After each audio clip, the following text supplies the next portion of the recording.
All right, welcome back, my dear student. In this lecture here, I'm going to explain a couple of parameters that we can receive from PayPal once we make the payment. All right. Now, again, this is not going to be on the live server right now. All right. I just want to show you that we can test this even before we get into a live server. All right. So when I say that we're going to get some stuff back from PayPal, we're going to get some information. It's gonna be right here on the URL. So we'll get something like AMT, which equals amount, and then we'll get the amount number for the items, or like this, and then we'll get ampersand just to divide that parameter. We'll get something like this: CC equals USA. All right, that's for currency. Then we'll get another parameter TX, which will equal like a big number for transaction ID. Ampersand will get ST, which equals the status for completed. All right. These are the stuff, the get requests that we are going to be getting when we finish, when PayPal redirects us back to the to our site when we set it up on the profile there, like I showed you how to do. All right, so now we can catch these values here and process and make a thank you page, and thank the customer and do whatever processing we need to do. We can even insert some of this data inside our inside an orders table or something like that, right? So let's go ahead and create something like that real quick here, and I'll show you how easy that could be done. What I'm gonna do is I'm gonna grab a simple page. Any page could do. All right, even this one here, I'm just gonna do a save as on cart, and I'm gonna call this thank you underscore thank underscore you .php, and I'm just gonna delete everything here. All right, like this. All right, all we need is our functions here, and we might not even need that either. Well, if you want to make this like a really cool page, regarding close to your site, then what you can do is just copy index, I guess, or even the checkout. You know what? We can just copy the whole checkout. Paste it in here, and then you can just take off from container, which is right here, I guess, and take everything out. There we go, and just have this here like that. All right, I'm just gonna give you an example. All right, thank you, right, like that. And we can come here. Let's go to that page and see how it looks. Of course, it's not gonna look very pretty. All right, and we say thank you, something like that, right? And then you can just do a little class and center it, touch center. That's a predefined class, by the way, you know that.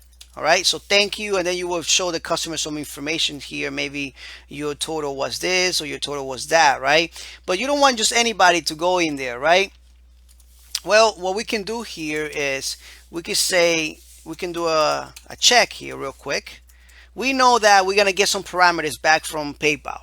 All right, we know that we're gonna get the status of the order. So if it's completed or is in process, and we're gonna get that. So we could say something like if is set, and we're also gonna get the transaction ID, which you're gonna get that all the time. That's gonna be TX. So I'm gonna say if it's get TX. All right, then we're gonna do something, right? We'll do something. All right, and that way you can catch all these values here. You can go ahead and you get a transaction. We can catch them here. You can catch the amount. You can catch the CC transaction, and even the ST, which is the status. All right, and I'm just gonna give this a couple variables here just to show you. Amount, this would be currency.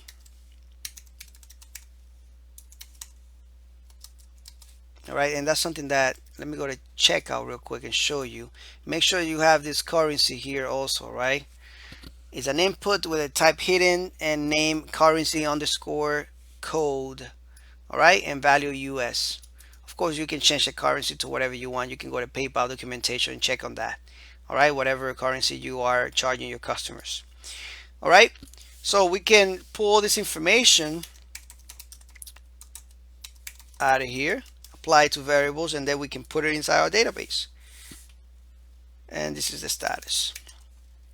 You can even do another check here. You can check to see if the status is 200. That means the transaction went in successfully. And then if it's not 200, then you want to maybe tell the user that it's being a mistake or redirect them back to the index.php. All right. Of course, amount is like this. All right. So we got a transaction ID. All right.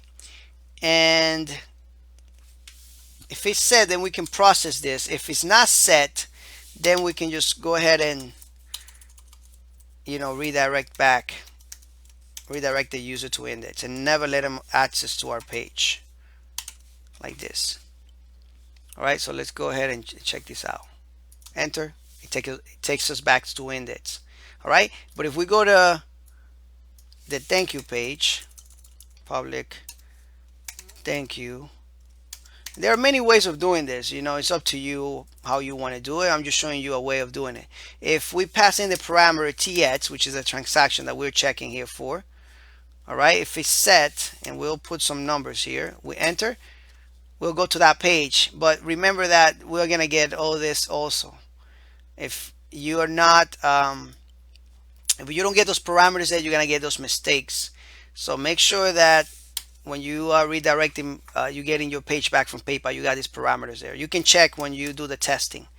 All right, so we put an amount here. Let's do another one. Ampersand CC USA. Ampersand ST completed.